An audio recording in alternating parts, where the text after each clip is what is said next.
Пиндода адрес тіркеу. Ең алдымен сіздерге әрқайсыңызға осындай адрес берілетін болады. Бұл қытайскалардың адресі. Осылайша міне пиндода кіресіздер, сұр белгінің үстін басамыз.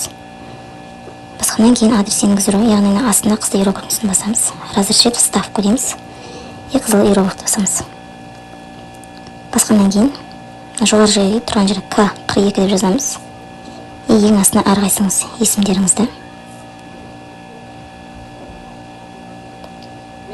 К42 деп ставить етіп аламыз. Одан кейін есімдерімізді, номер телефоны, мысалы Сымбат.